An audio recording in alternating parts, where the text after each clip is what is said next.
Hey everyone welcome back to our channel. तो इस video में हम लोग देखने वाले हैं के बारे में जल्दी बताइए आप।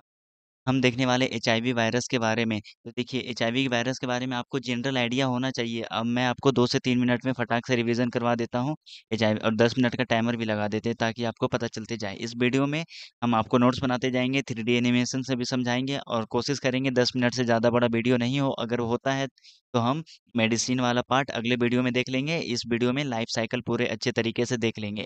और मेडिसिन हम लोग क्यों दे रहे हैं, इसलिए देते हैं ताकि उस एचआईवी का क्या हो, ग्रोथ या मल्टीप्लिकेशन कम हो जाए। अब मल्टीप्लिकेशन जानना बहुत ही ज़रूरी है, उसके हर एक स्टेप कौन सा रिसेप्टर से फ्यूज़न होता है, क्या होता है, ये सारी चीज़ें रिवर्स ट्रांसक्रिप्टेज एंजाइम होता है। तो एक पहले आपको एचआईवी के बारे में अगर जनरल आइडिया नहीं है तो मैं 2 से 3 मिनट में फटाक से आपको यहाँ पर करवाने की कोशिश करता हूँ। देखिए एचआईवी हो गया, HIV human immuno deficiency virus होता है। इसमें देखिए टोटल 6 जीन होता है। मैं लिखते भी जाता हूँ। टोटल 6 नहीं, टोटल कितने जीन होते हैं? जल्दी बताइए। 9 जीन्स होते हैं, जिसमें से 3 स्ट्रक्चरल होते हैं और 6 नॉन स्ट्रक्चरल जीन होते हैं, ठीक है? तो आप साथ-साथ में क्या करने की कोशिश करो, याद करने की कोशिश करो, ठीक है? तो 9 जीन होते हैं टोटल, जिसमें 3 स्ट्रक्चरल जीन होते हैं, 6 नॉन स्ट्रक्चरल जीन होते हैं। अब ये जीन है तो कुछ ना कुछ काम करेंगे, ठीक है ना? गैग और फिर इन्वेल्व और पाल, ठीक है? इस तरीके से होता है, 3 जीन होते हैं। यहाँ पर देखिए लिख रखा है कौन-कौन सा जीन है, और फिर ये सब जो है ना, ये आपके नॉन नॉन स्ट्रक्चरल जीन में आते हैं। गैग, पॉल, ठीक है? पॉल कुछ होता है, ठीक है? ऐसा कुछ होता है, ठीक है? और इसमें कितने एंजाइम होते हैं? 3 एंजाइम होते हैं। कौन-कौन से एंजाइम होंगे जल्दी बताइए? इसमें 3 एंजाइम कौन-कौन से होंगे? एक तो मैं लिख रखा हूँ यहाँ पर, क्या है? प्रोटीएज, ठीक है ना? एक होगा रिवर्स ट्रांसक्रिप्टेज, एक इंटीग्रेज और एक है क्या, प्रोटीएज। ये 3 एंजाइम होंगे। ये सारे स्टेप हम लोग देखने वाले हैं। ये सारी, और ये क्या है, एनवेलप होता है। ये आरएनए वायरस है, इसलिए हम लोग एचआईवी को क्या बोलते हैं, रेट्रो वायरस भी कहते हैं। यहाँ तक कोई शक वाली बात यहाँ तक नहीं है, ठीक है? एक जनरल आइडिया होना चाहिए। इसके पास रिसेप्टर हो गया कौन कौन से, GP41 और GP120, जो कि आप यहाँ पर देख पा रहे हो। इससे हेल्प से वो क्या करेगा, फ्यूजन करने की कोशिश करेगा, ठीक है? यहाँ तक कोई शक वाली बात नहीं है। तो चलिए अब हम लोग शुरू करते हैं। यहाँ पर 3D एनिमेशन देखिए। तो यहाँ पर आपको क्या दिखाया जा रहा है कि एक क्या था, देखिए एक बात और, जब हमारे बॉडी में एचआईवी की एंट्री होगी, किसी भी मोड ऑफ ट्रांसमिशन आपको पता होगा किस किस तरीके से एचआईवी हमारे बॉडी में आ सकता है। यहाँ तक क्लियर? अब वो क्या करता है, वो हमारे टी हेल्पर सेल जो हमारे बॉडी में होते हैं, टी हेल्पर सेल, उसकी उससे जाकर क्या करता है, बाइंड करता है। तो मतलब फर्स्ट स्टेप होता है वायरस के मल्टीप्लिकेशन के। हमने काफ़ी सारे स्टेप्स पहले डिस्कस कर चुके हैं। आपने अगर नहीं देखा है तो आपको आई बटन पे मिल जाएगा। तो फर्स्ट स्टेप जो होता है क्या होता है, फ्यूज़न का होता है। तो मतलब जब वायरस आया, कौन सा वायरस बात कर रहे हैं हम लोग, एचआईवी वायरस की। तो जब एचआईवी वायरस आया वो फ्यूजन करता है किस-किस के हेल्प से, GP41 रिसेप्टर और GP120 रिसेप्टर है उसके हेल्प से। और टी लिम्फोसाइट, ये जो आप देख रहे हो, ये वाला, ये क्या होता है, टी लिम्फोसाइट। और टी लिम्फोसाइट के पास एक टी लिम्फोसाइट के पास क्या होते हैं, रिसेप्टर्स होते हैं। टी लिम्फोस कौन से टी लिम्फोसाइट, टी हेल्पर बोला करो। टी हेल्पर के पास क्या होता है जल्दी बताइए? CD4 रिसेप्टर है। आरसी मतलब रिसेप्टर, CD4 रिसेप्टर हैं, जिसके हेल्प से वो एचआईवी क्या करेगा, आया हमारे बॉडी में, टी हेल्पर से बाइंड कर गया। अब ये देखिए एक क्या है, ये एचआईवी वायरस है ना? ये यहाँ पर फोकस करिए, ये एचआईवी वायरस है जो कि CD4 के रिसेप्टर्स ये हो गए टी, मतलब समझ में आ रहा है? टी लिम्फोसाइट हो गए, टी हेल्पर हो गए, टी हेल्पर में CD4 रिसेप्टर है, उसके वहां पर जाके बाइंड कर गया। अब देखिए हम क्या पढ़ रहे हैं, फार्मा पढ़ रहे हैं, है ना? तो हम क्या मेडिसिन देंगे, वैसा ड्रग देंगे जो कि क्या करे, हमको क्या करना है, लाइफ साइकिल पढ़ रहे हैं वायरस का, उसका मल्टीप्लिकेशन को कम करना है। नहीं चाहते कि वायरस मल्टीप्लाई करे, तो हम वैसे ड्रग दे देंगे जो कि ये वाला स्टेप में क्या आ जाए, इनहिबिशन का काम कर दे।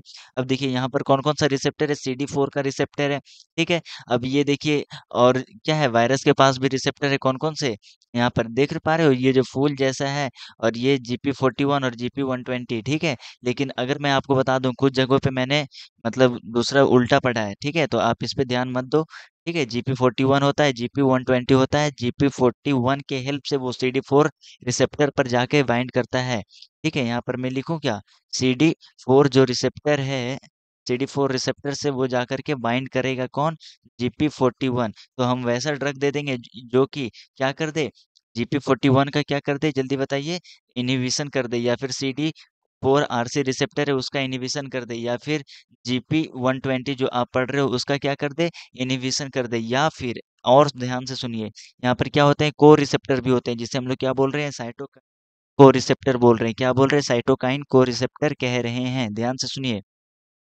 साइटोकाइन को रिसेप्टर बोल रहे हैं। अब वायरस क्या करेगा, फ्यूज करेगा। अब ये देखिए किस तरीके से वायरस हमारे टी हेल्पर लिम्फोसाइट में चला जाएगा। यहाँ तक समझ में आ रही है बात। अब ये क्या होता है, साइटोकाइन सी, देखिए देखिए कीमोकाइंस को रिसेप्टर जो होते हैं वो देखिए कौन कौन से हो गए, CCR5। अब देखिए CCR5, ठीक है, CCR5 ये एक तरीके से करो तो क्या मतलब एक रास्ता क्रिएट करने में मदद कर रहा है, जिसके हेल्प से वो क्या HIV वायरस अंदर जा सके। और एक बात और ध्यान रखिए, जब HIV वायरस हमारे टी हेल्पर में जा रहा है तो ऐसा नहीं होता कि पूरा का पूरा वायरस चला गया। वायरस का जो इन्वेलप है बाहर ही छूट जाएगा, जो प्रोटीन वगैरह है GP41, ये सब सारे जो चीज हैं ये क्या हो जाएंगे, बाहर छूट जाएंगे। सिर्फ अंदर क्या जाएगा, न्यूक्लियो कैप्सिड जाएगा। हमने देखिए वायरस के मल्टीप्लिकेशन पढ़े थे, आप वो वाला पुराना वीडियो देखिए और फिर इसको देखिए, ठीक है ना, तब काफी ज्यादा हेल्पफुल होने वाला है। तो ठीक है, तो कोई शक वाली बात यहाँ तक नहीं है। तो ये क्या हो गया, कीमोकाइन को रिसेप्टर के हेल्प से। अब देखिए वैसे हम लोग ड्रग दे देंगे जिससे हेल्प से क्या होगा, तो यहाँ पर कौन कौन से ड्रग होते हैं, ठीक है, ड्रग वाले वीडियो भी हम लोग बात कर लेंगे। तो यहाँ पर आप देख पा रहे हो ये अब HIV वायरस क्या करेगा अंदर। अभी मैं ड्रग का नाम नहीं लिख रहा हूँ, ठीक है, समझिए, मैं आपको सारे स्टेप यहाँ पर बता दे रहा हूँ ताकि आपको एक आइडिया लग जाए कि हम किस किस स्टेप पे वार करने वाले हैं HIV वायरस के। यहाँ तो कोई शक वाली बात यहाँ तक नहीं है। अब देखिए वायरस चला गया अंदर, तो फ्यूजन में हम लोग क्या कर रही है, देखिए फर्स्ट स्टेप में क्या हुआ, फ्यूजन हुआ। HIV के इंट्रोडक्शन वाले वीडियो हम कोई और बना देंगे। ये क्या हुआ, फ्यूजन हुआ। फ्यूजन में किस किस के हेल्प से हो रहा है, देखिए बताइए। GP41 आपने देखा, GP41 वायरस में कहाँ पर था, CD4 रिसेप्टर देखा था, फिर GP40 120 भी देखा था, और CCR5। इन सभी के लिए अब क्या है, ड्रग का नाम आपको रटना पड़ेगा, है ना। तो इन सभी एरिया पे हम क्या करेंगे, वॉर करना चाहेंगे, है ना, ड्रग के माध्यम से, ताकि ये वायरस का मल्टीप्लिकेशन ना हो। मान लीजिए हम फ्यूजन होने ही ना दे, फर्स्ट स्टेप होने ही ना दे, तो क्या वायरस मल्टीप्लाई कर पाएगा, नहीं कर पाएगा। यहाँ तक समझ में आ रहा है, जी हाँ बिल्कुल। तो फर्स्ट स्टेप क्या हो गया, ये सारे जो चीज थे वो बाहर ही रह गए। अंदर क्या गया, अंदर जो गया वो क्या था, ये न्यूक्लियो कैप्सिड गया, है ना, ये जो आप रेड देख रहे हो। और न्यूक्लियो कैप्सिड के अंदर आप यहाँ पर देखो, इस डायग्राम में देखो, ये क्या हो गया, कैप्सिड हो गया। ये क्या हो गया, जल्दी बताइए, कैप्सिड जो रहता है क्या है, समझ में आ रहा है, आप इन्वेलप वगैरह पढ़ा होगा अपने 11th 12th में, है ना। तो हर एक यूनिट को हम लोग कैप्सोमियर बोलते हैं। अब टाइम भी कम है, ज्यादा समझाना है, ठीक है, कोशिश करेंगे जल्दी हो जाए। ड्रग का नाम इस वीडियो में नहीं हो पाएगा, ठीक है। तो इसके अंदर क्या क्या होता है, न्यूक्लियो कैप्सिड के अंदर दोनों को मिला के देखिए, कैप्सिड और उसका न्यूक्लियर जेनेटिक मटेरियल को मिला के हम लोग क्या बोल रहे हैं, न्यूक्लियो कैप्सिड कह रहे हैं। और उसके अंदर क्या क्या आते हैं, ये RNA आते हैं। कौन कौन से RNA, RNA कितने RNA हैं, 2 RNA हैं, और फिर इंजाइम 3 आ रहे थे, और जीन 9 आ रहे थे टोटल।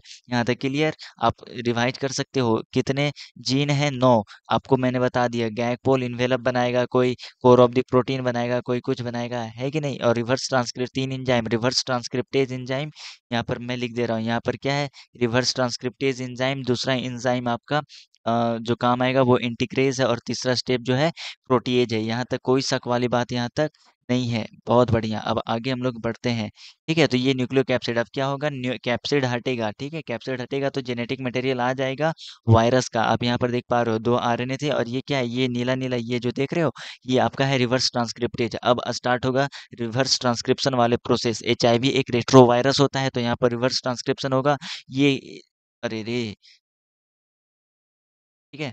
अब देखिए HIV रेट्रो वायरस है, तो वो अब ये उसका RNA है, किसका, वायरस का RNA है। अब वो हमारे राइबो के हेल्प से, और देखिए ये वाला नीला वाला क्या है, ये वाला आपका रिवर्स ट्रांसक्रिप्टेज एंजाइम है। उसके हेल्प से क्या करेगा, फर्स्ट यहाँ पर क्या बन जाएगा, जल्दी बताइए। RNA से DNA का फॉर्मेशन हो जाएगा। अब DNA का जो फॉर्मेशन हो रहा है, डीऑक्सी राइबोन्यूक्लियोटाइड, ये कहाँ से, हमारा सेल हमारा डीऑक्सी राइबोन्यूक्लियोटाइड का ये इस्तेमाल कर रहा है। आप यहाँ पर पा रहे होगे, ये छोटा छोटा नीला नीला आपको दिख रहा है, हमारा डीऑक्सीराइबोन्यूक्लियोटाइड है, कोई शक वाली बात यहाँ तक नहीं। अब ये क्या हो रहा है, DNA का फॉर्मेशन हो रहा है, वायरल DNA। यहाँ पर वायरल DNA लिख देते हैं, वायरल DNA का यहाँ पर क्या हो गया, जल्दी बताइए, इधर देखिए, फॉर्मेशन हो गया, यहाँ तक कोई शक वाली बात यहाँ तक नहीं है। अब क्या है, ये वायरल डीएनए को क्या किया जाएगा, सिंगल स्ट्रैंड बना, अब क्या किया जाएगा, फिर से डबल स्ट्रैंड बना दिया जाएगा। इसी तरीके से काफ़ी सारे डीएनए बनते जाएँगे, वायरल डीएनए। उसके बाद क्या होगा, इंटीग्रेस एंजाइम का रोल आएगा। किस तरीके से, यहाँ पर सिंगल स्ट्रैंडेड, देखिए ये आरएनए था, आरएनए से क्या बना, डीएनए बन जाएगा, और फिर डबल स्ट्रैंडेड डीएनए बन जाएगा। अब देखिए यहाँ पर इंटीग्रेस एंजाइम का थोड़ा-सा पीछे करके आपको हम जानने की कोशिश करते हैं। तो ये जब डबल डबल स्टैंडर्ड डीएनए बन गया, तो इसमें गायब हो जा रहा है। ठीक है, जब डबल स्टैंडर्ड डीएनए का क्या हो जाएगा, फॉर्मेशन हो जाएगा, तो यहाँ पर फिर से ये जो एंजाइम है, जिसके हम लोग कह रहे हैं क्या, यहाँ पर एंजाइम रोल कह रहे हैं, ठीक है ना? तो टाइम देखिए खत्म हो गया, 10 मिनट हो चुके हैं। कोशिश करेंगे जितना जल्दी हो, है ना? तो इंटीग्रेज़ एंजाइम जो रहेगा वो बाइंड करेगा इस डबल स्टैंडर्ड डीएनए से, और ये फिर न्यूक्लियर पोर के थ्रू अंदर चला जाएगा। यहाँ तक कोई शक वाली बात नहीं है। अब ये हमारा खुद का जेनेटिक मटेरियल है, वहाँ से क्या करेगा, बाइंड करेगा। सेकंड स्टेप हम लोग क्या पढ़ते थे? फ्यूज़न के बाद फ्यूज़न के बाद क्या पढ़ते थे? वो अब ये क्या करेगा, बाइंड हो जाएगा, है कि नहीं? वायरस मल्टीप्लिकेशन वाले आप हमारा वीडियो जा कर के देखिए, आपको समझ में आएगा। ठीक है? तो यहाँ पर आपने देखा, नहीं देखा, फिर से देखिए। यहाँ पर इंटीग्रेज़ एंजाइम आया और वो इस तरीके से बाइंड कर दिया। पहले लूप बनाया और यहाँ पर बाइंड कर दिया इंटीग्रेज़ एंजाइम। यहाँ तो कोई शक वाली बात नहीं। ये हमारा डीएनए, ये जो आप देख रहे हो, ये हमारा डीएनए है, और ये आप देख रहे हो, ये वायरल का डीएनए है। अब जब भी हमारा क्या टी हेल्पर लिम्फोसाइट मल्टीप्लाई करेगा, तो ये क्या हो जाएगा, इसका भी मल्टीप्लिकेशन हो जाएगा। अब ये वायरल डीएनए बन गया, इंटीग्रेज का भी रोल आ गया। अब देखिए, हमने बात किया था कि हम लोग क्या करने वाले हैं, ड्रग देख के वॉर करने वाले हैं उस एरिया पे। तो अब देखिए, रिवर्स ट्रांसक्रिप्टेज इनहिबिटर दवाई हम लोगों ने मेडिसिन बनाया, हम तो साइंटिस्ट हैं। रिवर्स ट्रांसक्रिप्टेज इनहिबिटर हमने बना दिया। अब ये क्या करेगा, जो ये आपने प्रोसेस देखा था, उस एंजाइम को इनहिबिट कर देगा, तो क्या डीएनए, वायरल का डीएनए बन पाएगा? नहीं बन पाएगा। मल्टीप्लिकेशन वाला प्रोसेस रुक जाएगा।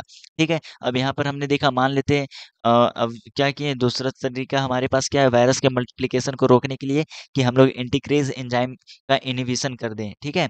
और फिर प्रोटीएज एंजाइम का भी रोल देखने वाले, तो इंटीग्रेज एंजाइम यहाँ पर देख पा रहे हो किस तरीके से इंटीग्रेज न्यूक्लियर पोर के थ्रू, देखिए न्यूक्लियस था, न्यूक्लियर इन्वेलप होता है, न्यूक्लियर पोर होता है, न्यूक्लियर पोर के थ्रू वो गया था अंदर, कौन, डीएनए। ये डीएनए किस तरीके से लूप बना करके, कौन सा एंजाइम जुड़ा हुआ था, इंटीग्रेज एंजाइम जुड़ा हुआ था। इंटीग्रेज एंजाइम ने क्या किया, वायरल जो डीएनए था, जो ये वायरस का, सॉरी, जो वायरल डीएनए को हमारे होस्ट सेल के डीएनए से जोड़ दिया।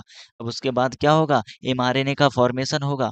किसका, एमआरएनए का। अब देखिए, हमारा आरएनए पॉलीमरेज, ये क्या है, हमारा आरएनए पॉलीमरेज है, और हमारे आरएनए पॉलीमरेज का इस्तेमाल करते हुए वायरल एमआरएनए बन गया, वायरस का एमआरएनए बन गया। यहाँ तक कोई शक वाली बात नहीं। और ये एमआरएनए न्यूक्लियर पोर के थ्रू बाहर साइटोप्लाज्म में आया, और फिर ये हमारे राइबोसोम का इस्तेमाल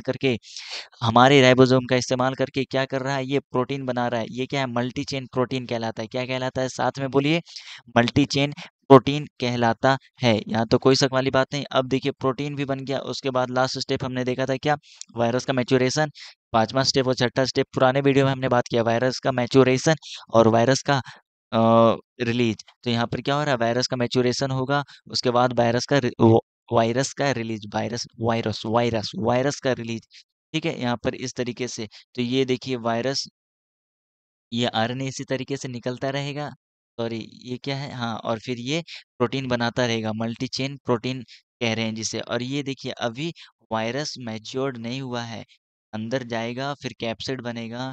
ठीक है ना? अब ये मल्टी चेन प्रोटीन, देखिए प्रोटीज टाइम का रोल क्या होता है, ये सारी चीज़ें, मतलब लगभग सारा स्ट्रक्चर मेरे पास क्या, टी हेल्पर के पास अब आ चुका है, कि वो क्या कर सके, वायरस बना सके, एचआईवी वायरस। देखिए, ये सारा चीज़ आ गई। ये क्या है, मल्टी चेन प्रोटीन है, आरएनए है। ठीक है ना? वो जो जैसा हमने शुरू में पढ़ा था, कि क्या थे शुरू में ऐसा पढ़ा था कि 2 आरएनए हैं, तो 2 आरएनए चले जाएंगे। ठीक है, ये कैप्सिड का फॉर्मेशन हो जाएगा, न्यूक्लियर इनवेलप का फॉर्मेशन हो जाएगा, ग्लाइकोप्रोटीन वगैरह का फॉर्मेशन हो जाएगा, इस तरीके से।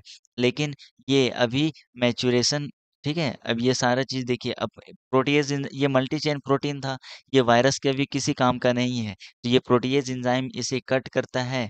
ठीक है, इस तरीके से। ये सारे प्रोसेस हमने आपको बता दिए। अब देखिए, हम क्या करने वाले हैं, मेडिसिन देंगे। अब हमने देखिए, अगर हम मेडिसिन देंगे। क्या देंगे जल्दी बताइए? मेडिसिन देंगे और ये इन सारे स्टेप को हम क्या करेंगे? रोकने की कोशिश करेंगे। पहला फ्यूजन रोकने की कोशिश करेंगे। कैसे रोकेंगे की कोशिश करेंगे?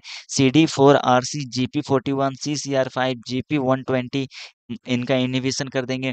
और फिर क्या है? रिवर्स ट्रांसक्रिप्टेज जो एंजाइम था, ठीक है? रिवर्स ट्रांसक्रिप्टेज एंजाइम का हम क्या कर देंगे? इन्हिबिशन कर देंगे। इंटीग्रेज एंजाइम जो था वैसा ड्रग देंगे जिसमें क्या कर देंगे? इन्हिबिशन कर देंगे और प्रोटीएज एंजाइम का क्या कर देंगे हम? इन्हिबिशन कर देंगे। तो इस तरीके से हमारा क्या हो गया? कंप्लीट हो गया। तो इस वीडियो में देखिए 15 मिनट का वीडियो है, लेकिन आपको एक-एक चीज़ क्लियर हो गया है इसमें एचआईवी वायरस के बारे में, उसके लाइफ साइकिल के बारे में। अगले वीडियो हम लोग देखने वाले डिटेल, उसमें सिर्फ़ और सिर्फ़ मेडिसिन के बारे में देखने वाले हैं। मेडिसिन कौन-सा किस स्टेप पे काम करने वाला है, ठीक है?